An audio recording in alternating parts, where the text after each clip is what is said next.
Welcome to BhagavatSanga program. As you all know, this is our Srimad Bhagavatam program, and currently we are reading prayers of Personified Vedas. These are beautiful prayers from Srimad Bhagavatam. The reference is Canto 10, Chapter 87, verses 1 to 50. Today we have a very wonderful devotee presenting the verses and her realization. Today's presenter is Prachi Mataji. Hare Krishna Mataji. Hare Krishna Mataji, thank you. I will share my screen. You can see my screen, Mataji? Yes, Mataji. Okay, yeah. Hare Krishna devotees, and thank you Satyasara Prabhu, Jaya Mataji, Veena Mataji for giving me this opportunity to learn and purify myself. So, yeah, let's start with this beautiful chapter. Okay, what happened? The keys are not working. Okay. Yeah, the prayers of the personified Vedas. And these are the prayers like from the 10th canto, 87th chapter, specifically talking about the prayers of the Vedas is the text 14 to 41, and which is considered as the distilled nectarine and confidential essence of all the Vedas and Puranas, which burns up the material desires of all men. So let's first start with the prayers.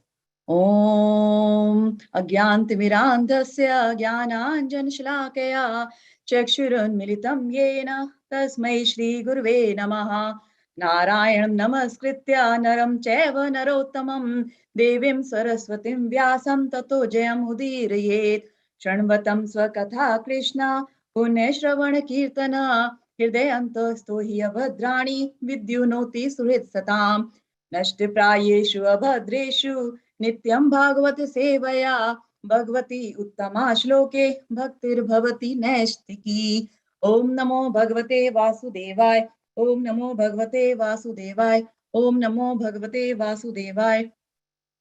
So let's first start with the background story for these prayers. What happened is like once upon a time Lord Shri Parikshit Maharaj asked Sri Sukdev Goswami, "Oh Brahman, how can the Vedas directly describe the supreme absolute truth, who cannot be described in words? The Vedas are limited to describing the qualities of material nature, but supreme is transcendental to all material manifestations and their causes." In reply, Sukdev Goswami stated that long back, Narad Muni also asked the same question to Lord Narayan Rishi. And in his reply, Lord Narayan Rishi said, "Once long ago on Janaloka, a lively discussion arose among the sages on Janaloka about the nature of supreme absolute truth. And all the great sages and the four Kumaras very elaborately discussed this point about which you have asked me, and it was very interesting." So from this little bit background story, what we feel to some takeaways that I felt was like, okay, to get a better understanding about the supreme personality of Lord, one must always approach a true devotee and inquire very politely and humbly from them, like Parikshit Maharaj is doing here. And to derive any answers or conclusions for Parikshit Maharaj's inquiries, we see that Sukdev Goswami, he uses references from the stories of higher authorities and the great rishis and four Kumaras who are recognized scholars in Vedas and Shastras and are also great devotees of the Lord Shri Krishna. Although all the sages were equally learned and qualified, we see that they still eagerly wanted to discuss about the topics of absolute truth and attentively listen to the speaker, who they chose to be Sanandan from the four Kumaras. And this shows like that we have when we, people like me, who have so much to learn, we should not waste any single opportunity to learn and to listen from the devotees. So coming back to the story, like Lord Narayan Rishi was telling to Narad Muni, he said that Sanandan said that after the dissolution of the whole cosmic manifestation, the entire energy and the whole creation in its nucleus form enters into the body of Garbhodakshay Vishnu. The Lord at that time remains asleep for a long, long time. And when there is again necessity of creation, the numerous personified Vedas appear as the first emanations from the breathing of Lord Narayan. These personified Vedas assemble around the Lord and begin to glorify him, describing his wonderful transcendental pastimes. These are the texts 14 to 41 of the 10th canto, 87th chapter, and these 28 prayers of the personified Vedas that were sung by the Shrutis to glorify Lord Vishnu. So some of the key points, like why these prayers are important. So it feels that these are the prayers that Vedas appearing in their personal form are reciting right in front of the Lord Vishnu. And this is more like a conversation happening between the Vedas and the Lord Vishnu. We see that there is no creation existed, nothing existed in the universe, everything, nothing was there basically, but it's still Lord and Vedas always existed. Lord and Vedas are eternal. Vedas are his eternal transcendental sound incarnation. Therefore, the Vedas are also called as Shabda Brahma. Specifically, sorry. Specifically in this age of Kali, since we have limited memory, intelligence, and lifespan, it is not practically possible to read, comprehend, and imply the Vedas. However, through these pairs of personified Vedas, we can try to understand the essence of Vedas. So, and also in this chapter, specific chapter, the 44 text, Lord Narayan Rishi also advised Narad Muni to faithfully meditate on these instructions concerning the science of the self, which burn up the material desires of all men. So in the interest of time, there are like 28 pairs sang by these Shrutis. In the interest of time, I've randomly picked, although all the verses are equally beautiful, I've randomly picked a few and will go through the verses and share my realization. So text 14. Shri Shrutayauchu Jaya Jaya Jai Ajam Ajita Dosh Grivita Gunam Tamasi Yad Atmana Samvarud Samast Bhaga Ajad Jagad Okasham Akhil Shakti Avabodhak Te Vachid Ajayatmana Cha Charato Anucharena Nigamaha. So these prayers are the very first prayer of the personified Vedas that starts with repeating 3 times Jai, Jai, Jai. All these Shruti, they all seem to be super happy and eager to glorify the Lord. In this verse, we see that Vedas mention that Lord is unconquerably. He is perfectly full in all opulences. No one can be equal or greater than him in knowledge, wealth, fame, beauty, strength, renunciation. Vedas also understand the fact that the material world is the manifestation of his external potency, the illusionary energy, which is also known as Maya Shakti. And due to the effect of this Maya Shakti, all of us living entities act in ignorance and engage themselves in fruitive activities, which brings like great miseries for the conditioned souls. Vedas very well understand the fact that no other than the Lord himself can help the conditioned souls. Therefore, for the benefit of the conditioned souls, Vedas request him to defeat the eternal power of illusion. Text 16. Iti tav suryas tri adhipate akhil lok mal shapan kathamritadhim avagayata pamsi jahu kim ut punah swadham vidutasya kale gunaha param bhajanti ye padam ajasra sukhanubhavam. In this verse, some of the takeaways for me felt like these Vedas are comparing the topics about the Lord with the ocean of nectar, and describes that it is so powerful that it can wash away all the contamination of the universe, and what to speak just of a single person's heart, right? So this verse expresses that just by starting to dive into the glories of the Lord, devotees can gradually advance themselves spiritually. Here they are guiding us that we should dive deep into the nectarine ocean of topics about Sri Krishna. By engaging the mind in hearing about the various leelas of the Lord, the heart gets cleansed and purified, and slowly one can get rid of bad habits from their minds. Thus, one can be elevated to worship true nature of the Lord, and they can find uninterrupted bliss within. Text 20. Swakrit Purusha Amishwa Abahir Antar Samavarnam Tav Purusham Vadanti Akhil Shakti Drito Anshukritam Iti Nargyatim Viveche Kavayo Nigam Avapanam Bhavat upasate angrim abhavam bhuvi vishwasitaha. The Shrutis state that the material bodies that all the living entities have received is because of our own karma. Krishna is the, we see that Krishna in the Bhagavad Gita also, Krishna says that he's the Bhoktaram. So Krishna is the only and only one Bhoktaram. And when living entities forgets this and wants to lord over the material energy by imitating the position of Krishna and desire for sense enjoyment, they are immediately captured by the material energy, the Lord's illusionary energy, Maya Shakti, and according to his desire, is offered a variety of 8.4 million different kinds of bodies. We should understand that we all are a part and parcel of Lord Shri Krishna, and we can never achieve happiness in being away from him. We can only get liberated by surrendering to him. We should have unflinching faith in Bhakta Vatsal Bhagavan and offer all the fruits of our actions to him. Text 21. Durvaga Atma Tattva Nigamaya Tavat Tanoscha Charita Mahamritadi Parivart Parishramanaha Na Parilashanti Kechid Apvargam Apishwarate Charana Saroj Hansa Kulasanga Vishrishta Grahaha. In this text, Vedas point out that some fortunate and rare souls have gotten relief from the fatigue of material life by diving into the vast nectar ocean of your pastimes.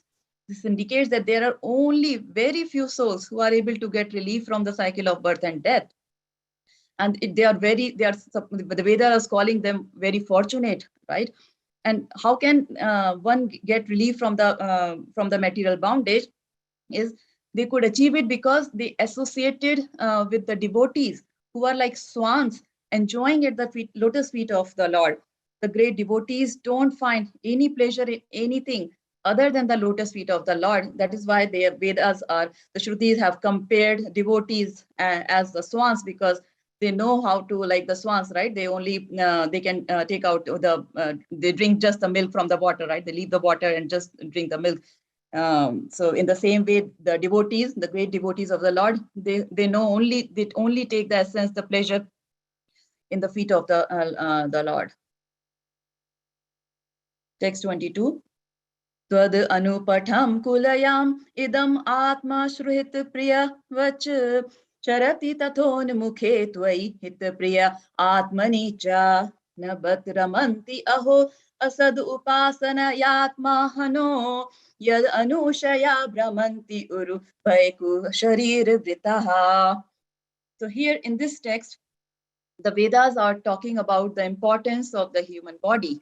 Vedas emphasize the importance of the human body and state that it can act as one's self-friend and beloved when it is used for devotional service of the Lord. The Lord is always merciful. He is Bhaktavatsal and affectionately help us in every way to come out of the cycle of birth and death. He is eagerly waiting for all of us to reach out to him and realize our eternal relationship with him.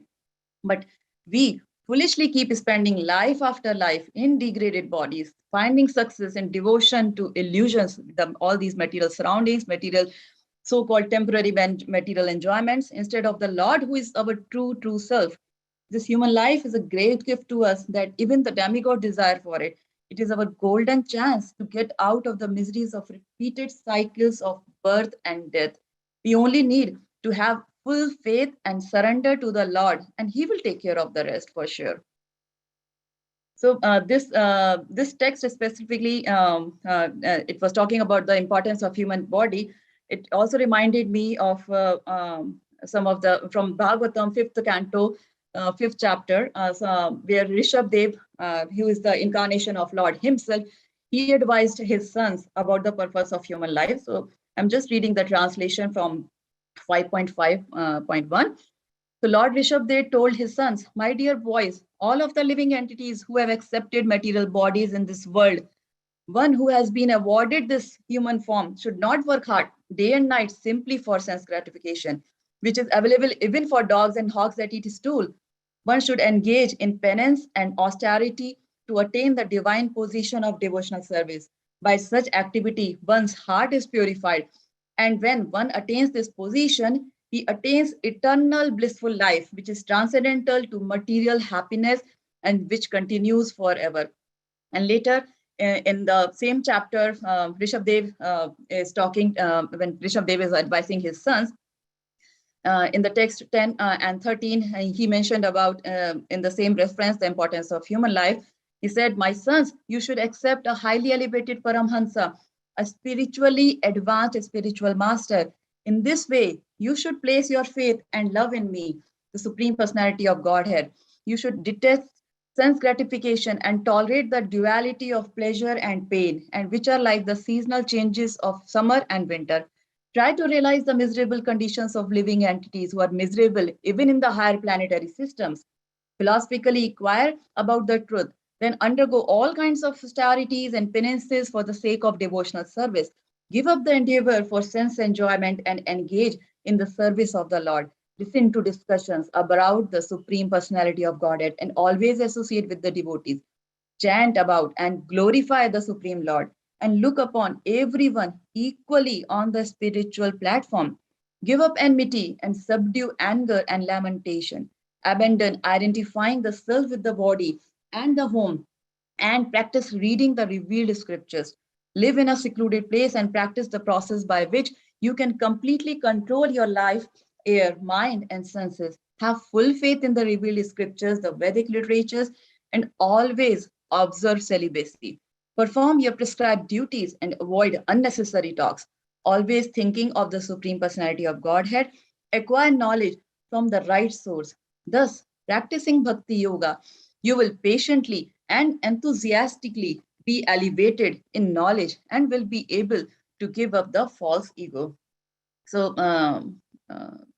since these verses, Lord Rishabdev, who is the incarnation of God Himself, is talking to the sons and advising. So we can see that how the father, right? They will always any advice they will say to his son, like it will be always precious and will be always like coming from the right heart, right? And what to speak of the Lord Himself, He's talking to the sons. So like we are all children of Him, so we should be like really taking His advices very seriously and try to follow those in our life. So in the interest of time, I will just share some of the realization from the other verses.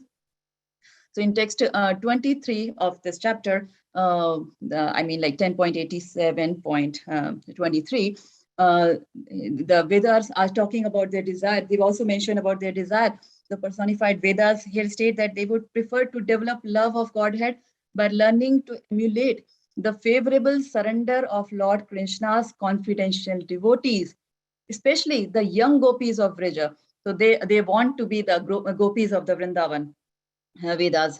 So we can see that how highly exalted position the gopis are. Even the Vedas are like wanting to be to take the form of the gopis. And they say that though they appear to be the simple, but they exhibited the highest perfection of meditation. In text 27, Vedas are basically warning us. They say, Shruti warns us that the words of Vedas enlighten the devotees who seek shelter in the Lord to become fearless of death. However, the same words of the Vedas bound the non-devotees in illusion. That is, anyone who has not clear understanding of Vedas cannot be gained. Anyone who has not surrendered to the Lord and asked for His mercy is not able to understand it. So clear understanding of Vedas can only be gained with the mercy of the Lord. Without it, nothing is possible. In the text 32, Vedas, Shruti again stresses on the importance of taking shelter and rendering Lord's loving service to the Lord. Again, in text 33, they talk about the importance of the bona fide spiritual master. So they say that only by the mercy of a spiritual master, mind can be tamed. It is quite impossible to tame the mind without seeking shelter in the lotus feet of a bona fide guru. Without the mercy of the guru, one will suffer unending anxiety over the troublesome execution of various spiritual practices And in the end, he will remain just as lost in the vast material ocean as he ever was. Even we see in Bhagavad Gita, Arjun spoke to Shri Krishna that he can control the wind, but mind is like even for Arjun, he mentioned that mind is like something that he cannot control, right? The same. So in this sense, these Vedas, the Shrutis have guided us that by the mercy of a spiritual master, this can be easily attained. The analogy given here in this verse is very, very accurate. It says that a group of merchants who hastily enter upon a sea voyage with expectations of great profit, but who fail to hire a competent captain for their boat will simply experience great difficulty. So our lifeboat can never reach its final destination without the mercy of a true spiritual master or true guru. Text 34. The importance of devotional service is stressed in this verse. So to those persons who take shelter of you, you reveal yourself as the super soul. They attain transcendental pleasure. For them, all the material measures of success, servants, beauty, children, wife, financial assets, etc., become worthless. Having attached with the Supreme Lord, devotees already get detached from the temporary and worthless material enjoyments. Krishna himself helps them and reveals himself. Otherwise, not even Brahma and other demigods can understand him. So the last two verses, I have skipped the rest and want to talk about the last two verses, the 40 and 41. So in text 40, some of the qualities of the devotees of the Lord is described by the Vedas. They say that the devotees who have got the taste of hearing and chanting about Lord's glories become fearless. They neither fear nor care about the good and bad fortune. They do not even care for the praises or criticism. They have nothing else to think or care for when they have received the highest attraction and the taste towards the lotus feet of Hare. They incessantly absorb themselves in hearing and chanting Lord's glories. In text 41, Vedas talk about the qualities and powers of the Lord. They say that Lord is limitless, He is endless, Lord is unlimited, and His glories are so vast that even the Lord Himself can never reach its end. Brahmaji and other demigods cannot know Him completely. The countless universes wander within Him, like the particles of small dust particles blowing about in the sky. So Lord is so huge, so limitless. Vedas mention that. The Shrutis present their final conclusion in this verse that although we can never fully describe the truth about you, we are perfect our existence by declaring that you are the true topic of the Vedas. So this is what Vedas, the Shrutis themselves talk in the state in the text 41. So what we conclude from these prayers sang by Shrutis, some of the realization that I felt is like it talks about the goal of Vedas. So we understand that Vedas are meant for helping the conditioned souls to understand Krishna and realize the pure love of God. The statements of the personified Vedas give very clear evidence that the Vedic literature is presented only and only for understanding Krishna. Human body is meant to be used in the devotional service of the Lord. Only by the mercy of Lord and Guru, one can easily understand the real purpose of the Vedas. So clock is ticking every moment. Do not waste time in searching for different illusory options. At some point in one of the words, I remember Vedas also said that the other options are like you are taking the spiritual suicide. So do complete surrender in the lotus feet of Sri Krishna. Only desire should be to love him, serve him, and please him. This is the only permanent and blissful relationship that will last forever, ever, and ever, even when this material body is diminished. Also, it is confirmed in Bhagavad Gita that through all the Vedas, it is Krishna alone who has to be understood. So in Bhagavad Gita, text 15.15, Krishna himself says that to Arjuna. Sarvasya chaham hridi sannivishto mata smritir jnanam apohanam cha vedesya cha sarver aham eva vedyo vedant krit veda vid eva chaham. So he says that, translation, I'm seated in everyone's heart, and from me come remembrance, knowledge, and forgetfulness. By all the Vedas, I am to be known. Indeed, I am the compiler of Vedant, and I am the knower of the Vedas. So we see that Krishna himself is talking about the purpose of the Vedas is to understand Krishna. And by understanding of the Vedas is meant to give us direction by which to understand Krishna and the process of realizing him. So the goal of Vedas is just, the ultimate goal is the Supreme Personality of Godhead, Shri Krishna. That's it. Thank you. Hare Krishna, Krishna Krishna, Hare Hare, Hare Ram, Ram Ram, Hare Hare. Thank you, everyone. And please forgive me for any of the mistakes that I have said. Hare Krishna Mataji, that was a fantastic presentation.